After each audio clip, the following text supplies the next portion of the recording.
Hey guys, on today's podcast, I sit down with Keia from Raising Cultures.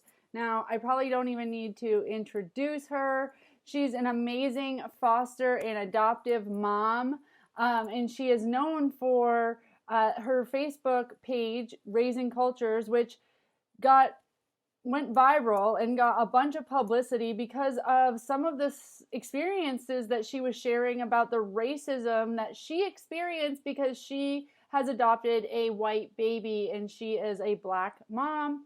So she got a lot of publicity for that. She's been on the Kelly Clarkson show. She has over 60,000 followers on her Facebook page, and she keeps it real and is spreading advocacy and awareness of transracial adoption and how we can all support each other, and reduce racism in this space, which is really sad how obvious it exists with her experiences. So I'm going to let you guys listen to her. It was a great interview. I'm excited for you to hear. Here we go.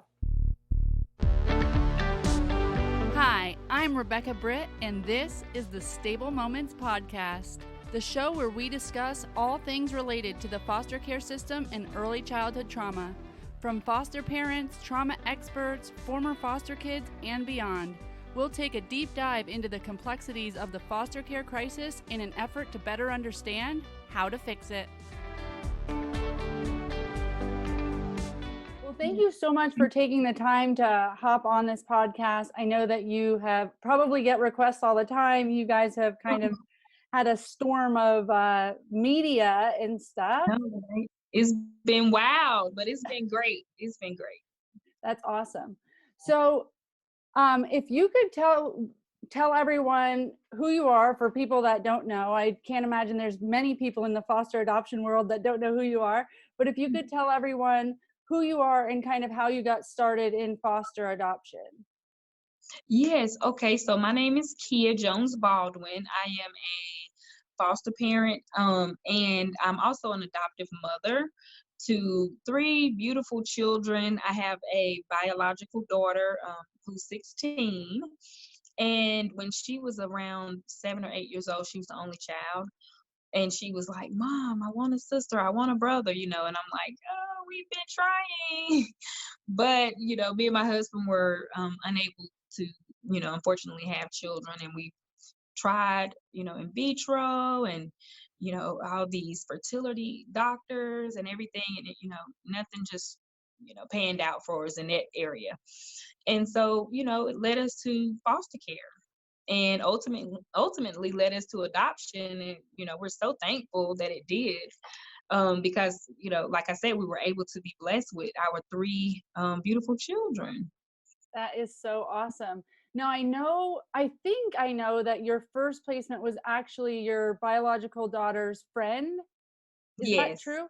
Yes. Now, so did that happen before or after you started down the foster care path? That actually happened before. They were in the 6th grade, and she needed a ride to a chorus concert, and Zaria volunteered us, and she said, "Mom, I told a friend that you would take her with us to the chorus concert." And I'm like, "Oh, really? You did?" And so, Carly came over, and I guess it's been 5 years, and she's still going to chorus concerts with us. But her mom had, kind of fell on hard times at that point, and just she needed a little bit of assistance, and then we were able to get guardianship of her, and it's been great. I really didn't think that, I'm like, wow, I didn't know that my heart would be able to love another child as much as I love my biological daughter. And I didn't want to change any child through foster care. They sometimes they've been through enough, and I just wanted to make sure that I was capable of loving. And I know that sounds kind of weird or strange, but that was just a question that I had. Like, can I love a child like I love my biological daughter? I didn't know. But Carly came in and changed all of that.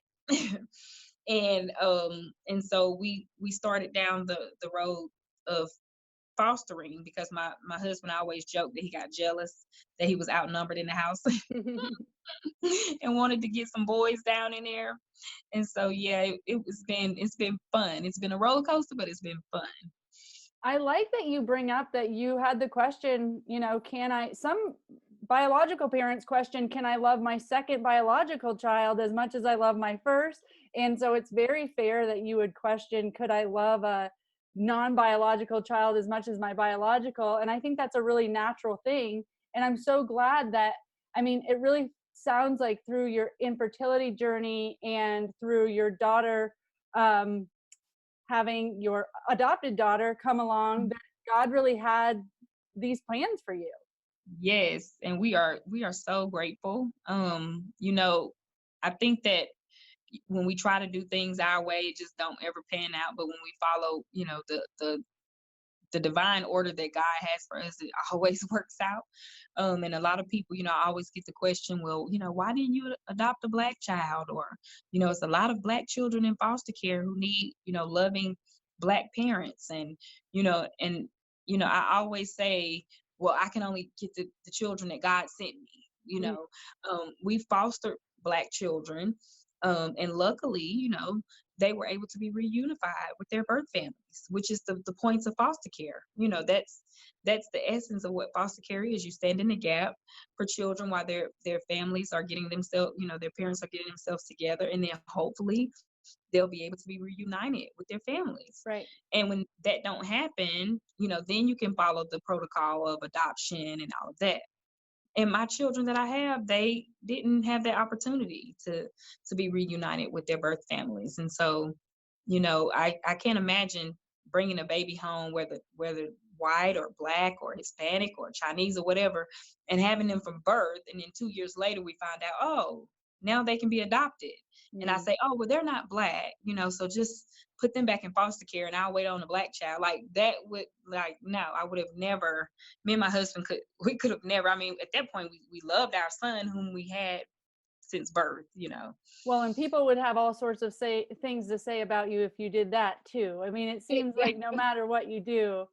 Now, do you get that feedback from everyone, or is that typically white people saying, why wouldn't you stick with a Black kid, or Black people saying that? Like, who do you get that from? Yeah, now mostly, I do get it from within my community, within the African American community, saying, well, why didn't you adopt the Black child? Or, Black children need that love and support as well. And I hear all those questions from within my own community. Sure. On the outside of my community is more like the nerve of you to even think that you can take this white child and raise this white child.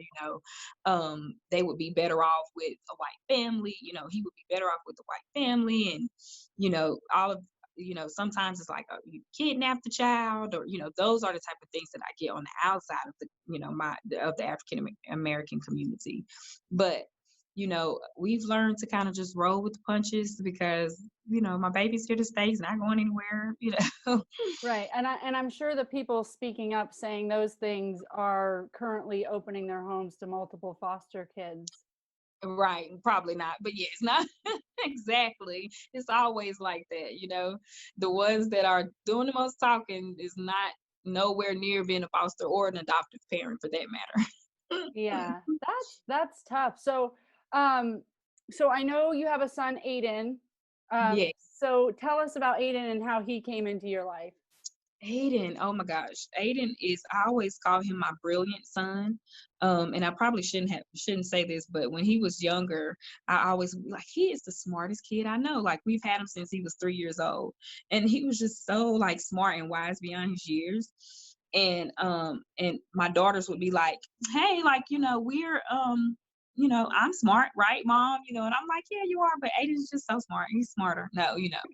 And but he came in, and he has siblings, and his siblings are adopted in another foster to another family, and he got adopted to our family. But he was having a lot of difficulty. And it was supposed to be a short term, started out as like a respite situation, and it turned into permanent placement and then adoption. And he's 9 now, and he's has made a complete turnaround. He is such a loving and caring child, and I'm glad that he came along first before Princeton, because he's such a good brother to his baby brother. That's awesome. So, so other children that you foster, they come in and you're all about reunification. I know that that's the goal of the state, right? And probably should just be the goal for children to be with their biological Right. parent. Yeah. So, but do you find that if children come up for adoption in your care, is that usually the trajectory that they take? Well, if kids typically come up for adoption in our care, they already know that we're always going to be like, we know that you guys probably want to. We're like, yeah, it just seems right. But they always look for like family members of the birth family that'll be willing to, adopt first, a Of course. grandparent, or, an aunt or uncle. And then if that don't pan out, then the foster parent, who's, they want to keep them connected to the person that they've been with for the longest time. Of course. And the foster care system, like, they do not care about, like, color, gender, ethnicity, hair. Like, they care absolutely zero about that, because they give us a questionnaire and, like, what do you prefer, and all these things. And I put girl down like 20 times, and they've never given me a girl. And I always joke with them, like, oh, y'all only send me boys, so I'm just not gonna fill it out ever again. Maybe your husband went behind you and white out your your Mhm. answer. I'm thinking you're right. I'm thinking that you are right. I have to check with him. Like, yes. No, but it's interesting because there's such a need that Yeah, really preferences don't matter, right? yeah. Yeah, it just does not matter. And as it shouldn't. Yeah. I know that everybody have to make the choices that's gonna be best for their families. But I feel like when you sign up to do something like that, then you why would you put a stipulation on something that you're signing up to provide help and assistance for? If you go through private adoption, that's your own you went through private adoption, you specifically know what you want and what you're going to get. In foster care, like, somebody can come in the middle of the night, and they just need a home to go to right quick, and then they're just going to call you up and say, hey, we have this boy, and he's, and you have the option to say no. But why wouldn't you try to at least give it a shot? Well, it's interesting you say that because I say all the time I do advocate that people, or at least let people know that they can set boundaries, that it's not like the state's going to call you tomorrow and you have to take a kid and they're just going to bring a kid that they can choose at some point. But I love that you say that because usually the reasons why we don't want X, Y, and Z are assumptions that we've come up that might not be based on fact anyway. We don't know. Right. Each kid's different. And a lot of people that I talk to that are in the foster adoption world, it was all like a God thing or it was a calling. So at some point when you let that control go and you see how things are, but I totally get it. I mean, I get having to do what's right for your family and, make Mhm. those choices as they come up. But like you said, even if you put the preferences down, you'll probably get a call for somebody that's outside of those preferences. And then you'll have to make. Exactly. Yes, because it's always based on need. It's always based on need first. Yeah, so tell me about Princeton. I know his nickname is Boozy, and Yes. tell me about him and how he came into your care. Yeah, so Princeton, yeah, we all AKA Boosie. He's a toddler in every sense of the word. Oh my gosh. Like, oh gosh, like the saying, pray for the moms with toddlers, like, I said, please. But we got a call from our foster care supervisor about a little girl. She was 6 months old, and she said, hey, can you guys take a little girl? And I'm like, sure, finally, yes. And she said, she'll probably be, we'll probably need you in about 3 hours. I said, okay. I called my mom. I'm like, Mama Wendy, we got to go and get all this stuff for this little girl to be prepared. And we're in Walmart. I get a call and I'm like, oh, it's my foster care supervisor. Oh, we need to hurry up. She said, about that little girl, we don't think so. And I was like, okay, well, what happened? And she said, we think you'll be better prepared, better paired with another kid, and he's in NICU. And I said, oh, it's a he. Okay, I was like, okay. She said, no, I think that this is something that you can do. And he's just a few days old and we need you to go down there and do skin to skin with him. And I'm like, okay, then sure. I get down there and I'm in the NICU and I'm scrubbed up and putting on all the stuff and I'm asking the nurse, I'm like, hey, which baby? And I see all these like brown babies in there. And she's like, oh, the little white baby over there in the corner. And I was like, oh, him. Are you sure? She's like, yeah, that's the one. And I was like, okay. And he was like 1.5 pounds and he was so tiny. And then like I started doing skin to skin with him and it was like an instant connection. Like like I can't even describe it. It was like an indescribable feeling. Like I was like, oh my gosh, like this is my baby. Even though I knew it wasn't. And I was like, oh, some of his parents are gonna just want him back and then I'm gonna just be like, oh no, can I still be connected in some way? And his dad was really great, his bio dad. He was really great and we was all going through the steps together. He was just young, you know, age wise. He was like 16 or 17 at the time. And so he was just like, if I can choose, I want you to be the mom to my son. And I was like, oh gosh, yes, I will be the mom to your son. And so, he ended up just pretty much signing over his rights at that point. Okay. And he was 11 months old. Okay. And it still took 1.5 years for us to adopt. Was he the only one with rights or they had to go through and terminate mom's rights? Yeah, mom's rights was terminated early on though. Her rights Okay. was terminated pretty early. Mm-hmm. And what was there drug use or what was he in NICU for? Well, I always like to tell people, like that's his story. Like one day he'll tell it, and I Sure. try to be respectful to my kids in that way.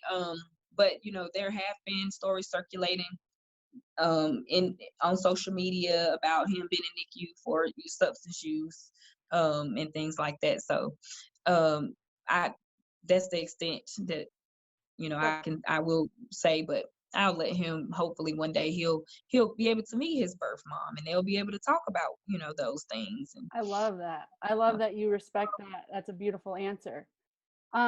So you talked a little bit about some of the racism that you've endured having a white baby in your care. Simply having a white baby in your presence. And I'd like to know more about that. Like, what were the experiences that you had, and how did that impact you? Well, when I found out at the hospital that he was, of course, Caucasian, I immediately after leaving the hospital, I got in the car and I called my mom and I said, Mom, I said the baby is white. And she was like, he's white? I was like, yes, he is white. And so she was like, oh, okay, and I was like, make sure you tell my daddy and, get everybody on board. I think that people kind of misunderstand, or they don't, everybody has these prejudices and biases and stereotypes within their own family, and they talk around the table. My family is no different from somebody else's family that's going to be talking around the table and passing on stereotypes about one culture or one race, and based on the experiences that you may have had. And so I know my family, and I'm like, I mean, hey, you should know your family. And at that point I'm like, look, whoever's not going to be on the bandwagon, then hey, we're not going to be able to see you until this baby gets reunified with his family, or until you decide to come around, because it's a new day, it's a new dawn. You're just going to have to get used to it. I've always been, my mom and dad is always, my dad has had personal experiences himself with racism, and he's always taught us that those are just individual experiences. You can't punish an entire race of people for something that you've experienced from one person, you know. And so that's how I live my life. I can't hold hold someone over the fire for something that they didn't even do, you Mm-hmm. know. And so when me and my family are out in public and we get those stares, are you the babysitter, or we're going to call 911, no, you can't leave this restaurant, you know, I'm like, no, you're kidnapping me right now. You know, like, it's the other way around. Like, you're saying I'm kidnapping my son, but you're actually holding us hostage, ma'am or sir, you know. And you know, we can't, when he was an infant, we could barely go anywhere without being harassed, or, you know, with the police, we had to carry his paperwork. It was, we were at a amusement park one time, and we were barely about almost got like kicked out of the amusement park because like I had made a huge scene, only because she thought that I was trying to like stick my infant down in like my book bag and try to run out the park with him. Oh And I'm God. like, what? Like, I have to have my paperwork, and I shouldn't have to have my paperwork proving that my son is my son. But I do know the times that we're in. And it's just not, it's not as prevalent as it is with, you know, Caucasian families. And, you know, no one kind of bats an eye when they see a Caucasian family with, you know, Black children. You know, it's just something that we've always seen in society. You know, it's very normalized, and it, you know, the kid doesn't look like they're in danger or whatever. But even though my son doesn't look like he's in danger, they assume that he is because he's white and we're Black. That's so sad. And even, it's really interesting to me that, even you were kind of surprised that it was the white baby in the NICU. Whereas maybe a white family wouldn't be so surprised. They're like, okay, I'm here to foster. So, and even you going home and having to, prepare your family. I recently had a white family on that said, that was something they had to deal with their real old school grandma. Like they had to be like, we're bringing a Black baby home, and like, we're not going to let anything discriminatory go down in our household. So are you in or are you out? And they Right. said that, grandma ended up like really sticking up and loving on this baby, which was Yes. awesome. But it's very interesting to me and neat to see that it's just kind of the same process, with Hmm. different people's, implicit bias, that we all Hmm. have. So why do you think, we've come far in some aspects and we haven't come far at all in other aspects? Yeah, I know. So, I mean, why do you think it's so okay for us to see a white family with a Black baby, and we just can't wrap our heads around, oh, this must be a foster mom or an adoptive mom for a Black family with a white baby?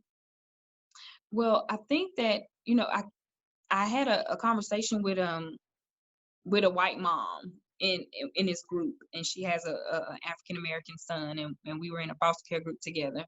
And we had this conversation, and I really do think that it started back like in slavery. Like we've always saw where, you know, it even with celebrities where they adopt from another country, and you know, it's very normalized, and you know, all of these things, it looks like it's their saviors, and they're not. They always, you know, white moms always say, I'm not the savior. People just think that, and I'm not trying to run in and save anybody. I just want a kid, and that's how I feel. Like Mm, I just want my kid. And I think if they can understand from an adoptive mom's perspective, forget about Black and white, forget about, you know, any of the other things. We're just trying to be moms to the children that God has intended for us to to love on and care for. And so while they get, oh, they just trying to save those kids from a situation and give them white privilege, and, you know, try to get them away from the Black community, and you know, all these things, they still look at it as, oh, but they're in a better situation. mm, Whereas in my own, on the opposite end, it's like, okay, well, you might be a therapist and your husband might be a police officer, but he's still not in a better situation because you're still considered a second class citizen. Mm. I mean, I've heard that. What about his white privilege? Oh, he's gonna get beat up. He can walk in a restaurant, they're gonna assume that he's by himself and he's trying to bring y'all along. I'm like, what, like who sits and think about these things? And I'm like, that's not cool. Um, we're just all of us are just moms trying to love our children. Mm-hmm. And I don't and I've even had these conversations with my friends who have a different opinion, and I'm like, unless you're in our shoes as an adoptive mom or a foster mom, then really you don't really know. Um you're just assuming, And you you know. don't really get to have an opinion. I mean, I know Okay, everybody thinks they do. exactly. That is the truth. So I know this is like a very big loaded question, but I want to ask you. So what do you think, like, are we moving in the right direction? And what do you think it will take for the world to become a bit more accepting of biracial, transracial, adoption, specifically, anybody? It really does seem more of a black and white thing. I mean, I think that, a Chinese family wouldn't get as much, it wouldn't be as offensive or whatever. So I feel like it's really more of a black and white thing than other Mhm. races, particularly. So what do you think it's going to take for the world to soften a little bit around this? No, I surprisingly, since I have been on Raising Cultures and I've gotten a lot of feedback from other moms, it's I'm like, I feel like at first I felt like I was the only parent with the white child, like me and my husband.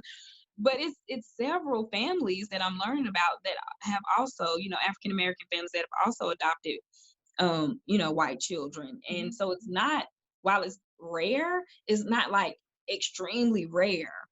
But the difference is no one is just willing to talk about it because of the the Mm. um the backlash that they've gotten from it, or the looks and the stares, and you just don't really want to stir the pot, and you don't want your children to be you we Mm. try to protect our children at all costs, and we don't. I'm the type of person like, now, uh look at my 4 kids. Y'all gonna be okay. Your mama got you, your daddy got you, because I'm getting ready to have to talk about this. Like, I'm more of like, this is my family. If you don't want to look at them, you can close your eyes. We're gonna talk about racism. We're gonna talk about biases, discrimination, stereotypes from all angles. Because I don't just have a black child. I have biracial children. I have a white child. I got to make sure that we're all inclusive. I don't want the world to continue to think that it's okay to see a family and assume that they're not a part of our family. No, it's certain things you're just not gonna continue to walk up to my family and say, "Hey, are they kidnapped?" My son is 2. When he's 5, he may not he don't recognize that he's adopted right now. I don't want you to tell him that he's adopted. That's my job. That's my husband's job for us to, if you're walking up and like, hey, well, he kidnapped? And my son like, what is that, mom? Let us tell our son, about his story and all of the things, because right now, he's 2, he don't know if he even in the world good. No, But I I totally definitely, get that. Yeah, I mean, yeah. their their concern for your child ends up being, hateful language that he has to protect himself against, or feel like he Mhm. needs to protect you against, or makes him question his space in this world. So it's like, as much as they think that they might be, being protective or helping a child, they're doing the absolute opposite. Right. Right. And I think that we just have to talk about it like adults. Um and just have effective communication about it. Like, not get upset, like what you would do with your homegirl. Like, we have a disagreement and then we're gonna go eat lunch later. Okay. I mean, we can have disagreements and then we can understand where each other are coming from, and then hopefully learn from it and then move in a different direction, and just effect change. Um and then if we can't, then we can no longer be friends. And then, next, because I have to, my children are here, I'm gonna be mom. But I just, I think that, just having an open mind and being able to communicate without pointing the finger all the time, and just like listening to each other, because I don't know what your thoughts are about black people, because you've not been black, and you don't know my thoughts about, because I've not been white, but we can help each other to understand where we're coming from. Well, I can't, yeah. yeah, I love that because I feel like as much as, and I work in several different areas where, racial disparities are just prevalent everywhere. And a lot of these discussions come down to, are you having open conversations? And then I'll have people from the African American community go, well, a lot of you know people aren't wanting to come to the table to have these conversations. There's already such a guard up. So Mm-hmm. even when I've had questions before, I'm like, I am not asking this until I feel safe, and like I like that it's not going to be offensive, or but I honestly have Right. like a open, so having those open conversation and that open dialogue is really important. And I love how you've done that, because you recently posted something that was, you were wearing Black Girls Rock earrings, and a white mom came up to you and was like, hey, love everything you're about, kind of. And but what's up with your earrings, because like, don't all girls rock? And I loved your response. And it wasn't even one that I was like necessarily aware of. Like, I'm gonna let you put language to it, but I loved the language that you put to it. And I think that this is a pretty common thought of white people, where it's, isn't it unity, isn't it everyone matters? And there's this like a little bit of hesitation when it's one individual sector Mm-hmm. matters or rocks or whatever. And where does unity fit into that? So I want you to share what you responded, because I felt like it was like, oh, this makes total sense and was helpful for me. Oh, well, thank you so much. Yeah, she was a fan of the Raising Cultures page, and she came up, and she was telling me, and she said that I always promote black, you know, but you have multiracial children, but you're always promoting black. And I'm like, well, I'm black, you know, and I don't, and I can't shave down my blackness because my children are a different race. That's not helpful to them at all.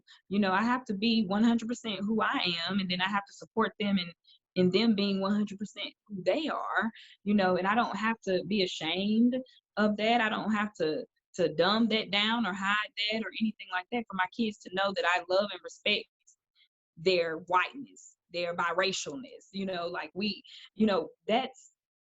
that's how we have to live in society. We are living in our house how we have to live in society. We have to respect one another in the house. We can't say hurtful things. We can't use racial slurs. We have to be mindful of the things that we say and the things that we do. And so we can practice that in society. And so she was like, well, I wouldn't wear that if I was. And I was like, if you was, so you're not. So that's one. So you can say what you won't do until you're in the situation. But I want my son to know that his mom is black, because I am, and like you said, my husband is a police officer. And so, that whole thing, blue lives matter. And I'm like, yes, my husband is a police officer, blue lives do matter. But so does black lives. And so, you, we just have to understand that people should be able and feel free to promote their heritage and their ethnicity without somebody being offended. And I did tell her, I said, well, I wouldn't care if you had earrings on that said white girls rock. And I got so many inboxes behind that. And I was like, oh, I don't know. I went that just a lot of white women saying that they wouldn't wear those earrings because they feel like they would be attacked, and I was like, oh my Lord, like, well, then we still have work to do in society, because you guys should be able to promote your whiteness just like I should be able to promote my blackness. And it's none of my business how you promote yourself, as long as you're not like in my face waving a swastika, KKK, or so. I mean, like then you're not offending me. And I think that people have to stop being so offended by the things that people promote to encourage themselves and to love themselves, because you're saying have self-love, but then at the same time, oh, I can't promote myself. Well, then how am I going to have self-love? That's not cool. Yeah, and I think that the big takeaway there is just because one demographic or one sector rocks or matters is not saying that anybody else doesn't. Right. Absolutely. And I, because I mean, honey, I have a white son, and like I said, he rocks. Honey, honey, I will have him a shirt on to say "White boys rock," "White boys swag." you know, uh, and my biracial children, especially my biracial children, like my daughter went through this thing where she didn't fit in with the black children, she didn't fit in with the white kids, and I said, well, the thing about it is you have to be yourself, and whoever don't like it, they are not your friends anyway. The ones that do will gravitate towards you, and you can promote being biracial. You have the beauty to not be either, and then you have the beauty to be both.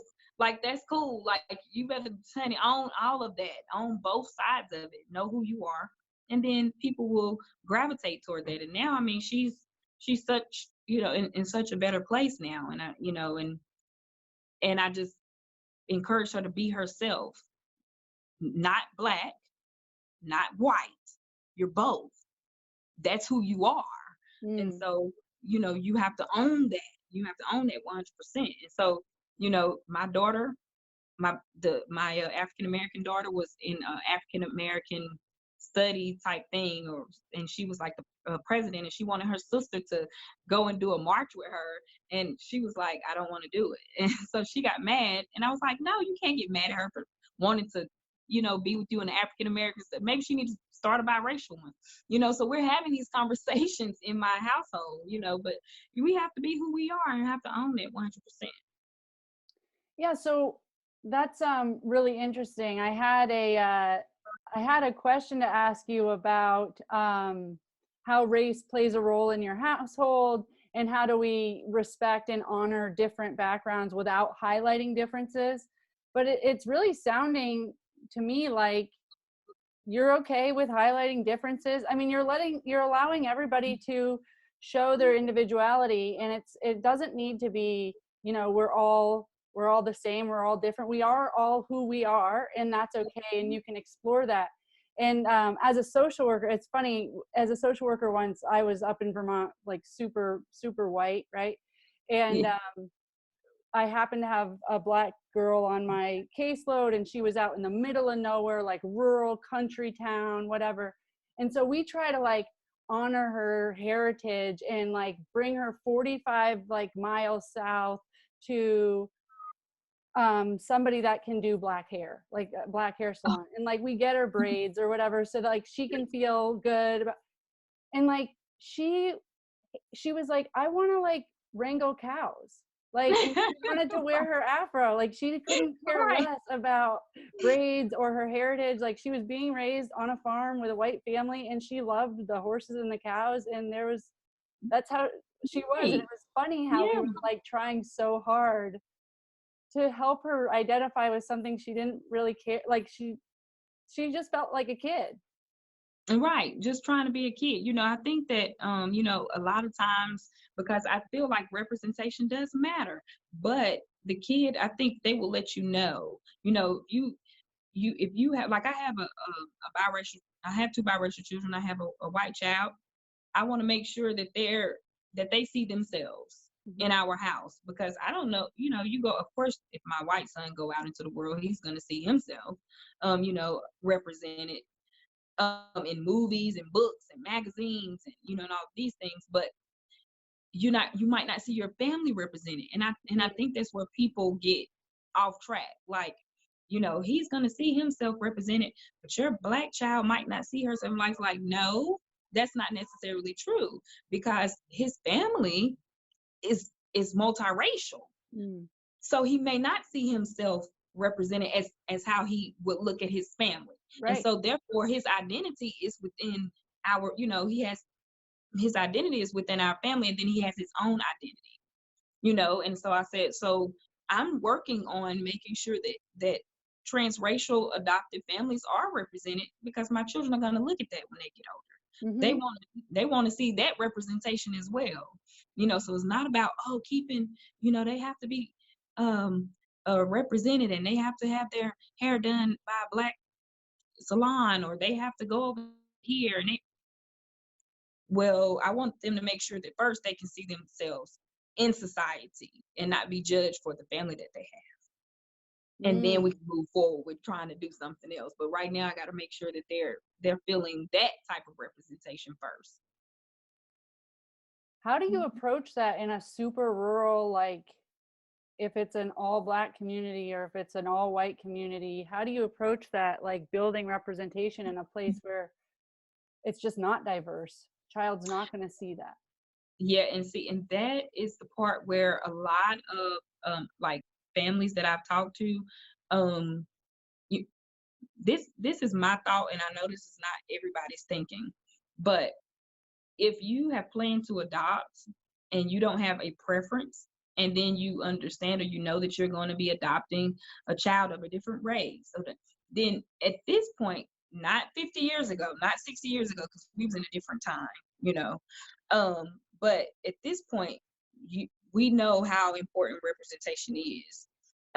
We've recently seen a lot of African American kids come out saying, they don't identify with the black community, and they don't, because what happens is when they go out into the world and they're no longer, they go to college, and then boom, you're black. Mm. But you live with the white family, and you were over there, and you didn't really see anybody that looked like you, and you really don't know, and then you're black in America, and it's like, oh shoot, like what's going on? and, Right. and I've had so many emails about that. But we have to understand that, like, I had to make sure that my son, because I did go to an African American church, that's not who my family is now. I have to make provision. I have to make sure that we're in a diverse situation. I'm gonna have the same God regardless of what church I go to. I mean, you know what I'm saying? Like, but it's gonna be important for my son to know that he's not the eyeball out or the only one. I want to make sure that he sees other people that look like him in our everyday life. Mm. So yes, me and my husband had to make sure that we went to a church that depicts our family, that we live in a neighborhood that's inclusive of everybody, which we luckily we did live in a neighborhood where it was very diverse. Sure. But the daycare that he would have gone to that's closer to my house is not. And so I had to make sure that, even though I had to drive an extra 15 minutes out the way, I had to make sure that he got that diversity, because that's important. He has to see his family in society. Mm. I love that. That's really helpful because I think that there are a lot of people that are in rural areas or just very you know one race area, and having representation totally matters. And I hadn't thought about the child that, if they're in rural, back country with a white family, it's all great. But right, when you're going to New York, you're going to a college in New York, and you are black in America. Yeah, Yeah. you want to avoid the identity crisis that would go along with that. Yeah, it's been shocking, like the emails that I've been getting, and and I don't doubt that it would be the same way if it was my white son, even Right, like sure. he's been raised in black all around, and then all of a sudden he goes to college, and it's like, what's going, I think that it's important, from both sides of the spectrum.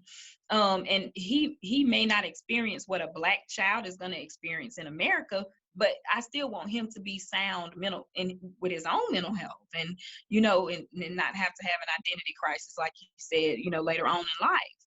And so if you are in one of those rural towns, or and you don't have books, movies, Toys. sports, Hmm. different things that you might have to drive 20 miles out the way, but that's your kid. You gotta do what you gotta do. Hmm. Yeah, I love that. So, parents that are looking into um, biracial, transracial adoption, what is your big advice to them? Is there anything besides the representation matters? Like, um, what would you say to somebody thinking about entering into the world that you're in? And would the advice be different for a white family than it would be for a black family?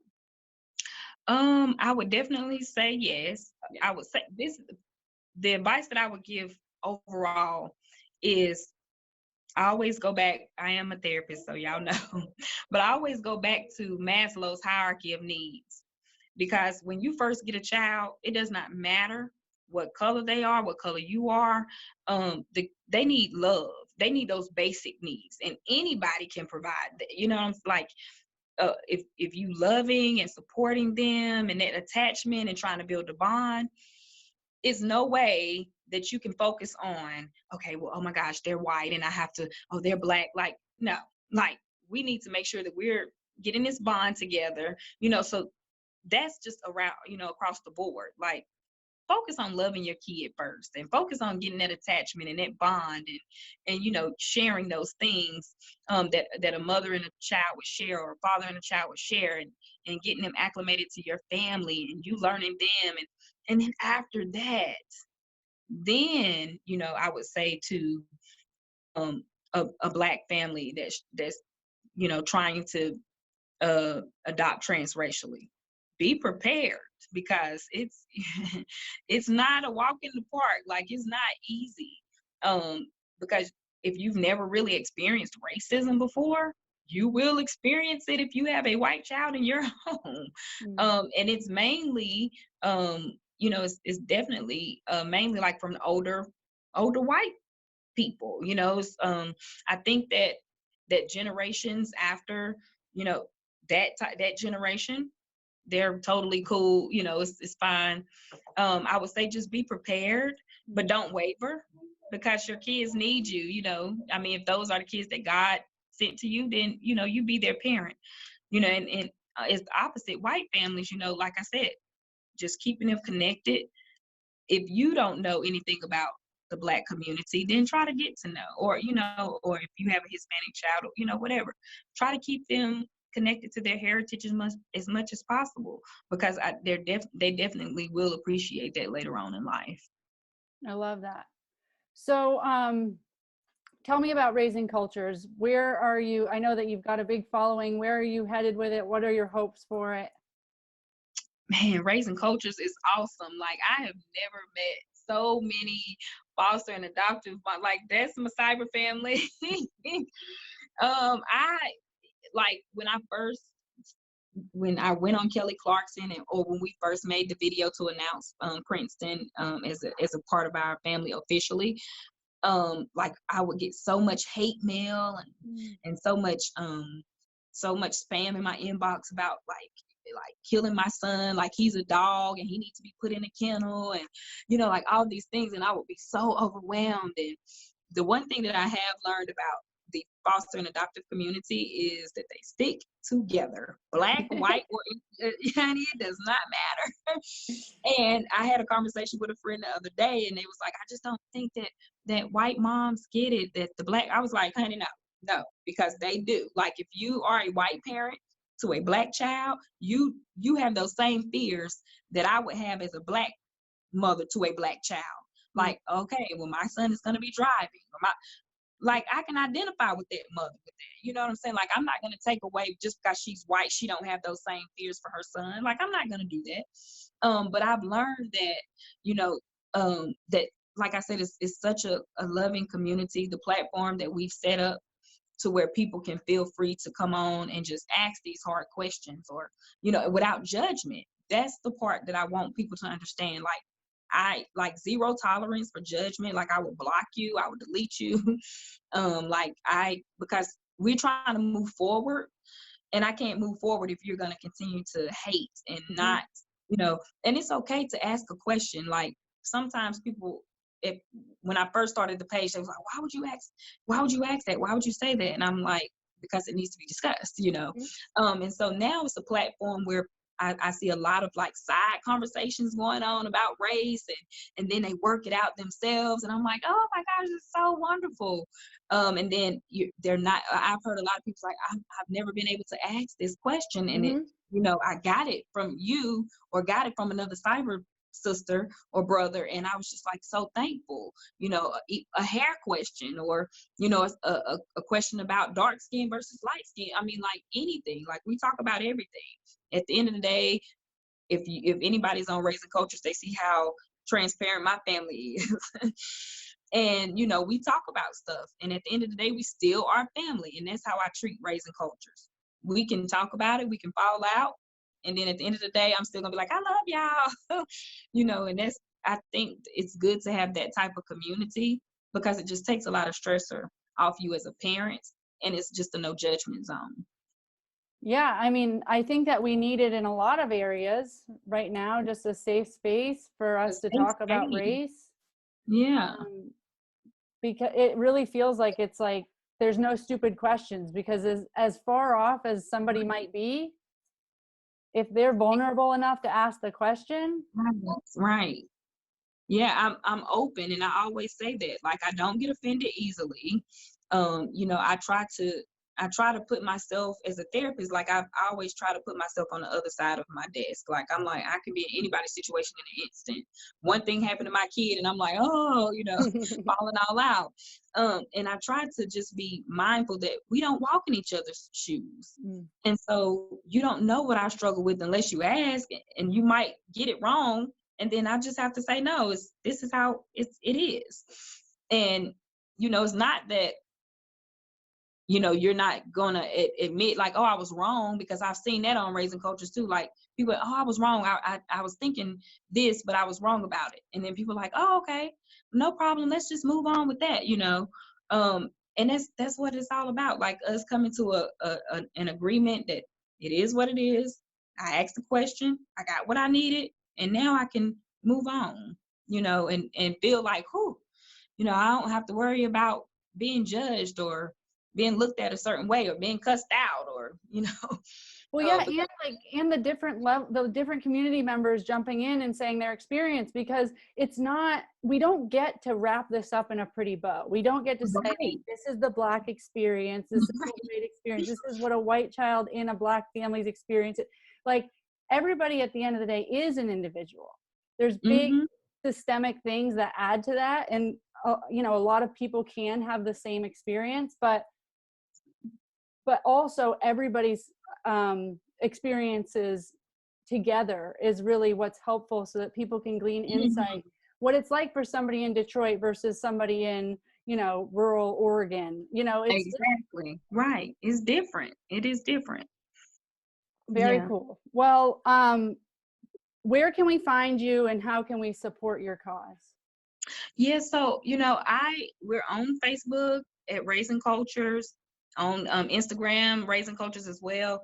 We are in the process of getting our YouTube channel together. I don't know, my daughter's honey want to do something with some YouTube, so we're in the process of working on that. But it is Raising Cultures as well. And I am also in the process of doing conversation starters for transracial adoptive families that's looking to adopt transracially. And I've started to do some consulting work as well for transracially adopted, or parents looking to be adoptive parents or foster parents as well. So it's a lot of things coming up with Raising Cultures. If anything, I would just say follow the page and engage in the conversation.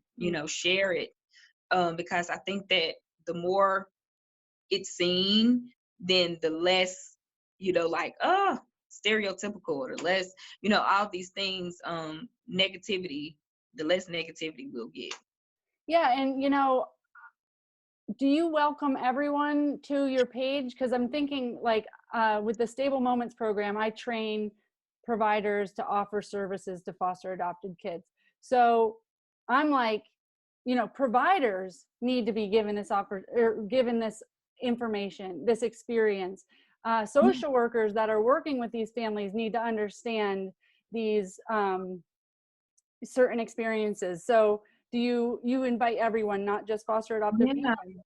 Yes, because I have seen where a lot of people come in and social workers are there, adoptive parents that are not transracially adopted, I foster parents or biological parents, because I mean these are kids now. We are parents at the end of the day. It's parenthood at the end of the day. Right. So and I was like, it don't matter if they what race the child is, they still gonna act up in Walmart. you know they're still going to have a tantrum. I mean, so some things are shared. It's just parents. Right. And the cool thing about my page is you don't just see my family and we're just doing videos, and like I'm not doing reviews, and I like we got bigger fish to fry. We might do a review later on in life, whatever, but right now like we have bigger fish to fry. And yes, you're gonna see our videos and cute pictures and all of that, but the meat and potatoes of what Raising Cultures is people sending me questions and I put it out there, or I get something that happens in the middle of the day and I put it out there, and then social workers will come in. I've had professors comment. I have all these people commenting, doctors, lawyers, like they're giving like shoot free advice, honey, free advice on here, how you can kind of navigate. And everybody has been so open, and their answers have been so respectful and, caring. And, you're always going to have those one or two that's not going to agree with your movement. And then, we just kind of move them right on out the way and, let them go soak in a corner somewhere. But, for the most part, it is a community of resources. I like to say resources because, it's everybody's on here and we're all just trying to get some understanding. Beautiful. Well, if you're listening, and you definitely follow if you're listening, but if you're a provider, and I think that you should follow. If you have a question, post your question. But if you have families that you serve, make sure your families know, put Raising Cultures on your website so that families can be directed to them, so that they don't feel so alone in their journey, and that they do know that there's a very safe place to ask some of these tough questions. And I know Keia and I don't want anyone to ever be sitting at home feeling like they are alone in their journey. Amen. That is so true. Yes. Well, thank you so much for taking this time. I'm going to keep watching Boozy in your family and everybody. Yes, please. I love the videos. I love the lives that you do. So thank you so much for your work. Yes, thank you. I really appreciate it. Have a great rest of your day. Thank you. All right. Bye-bye. Bye-bye.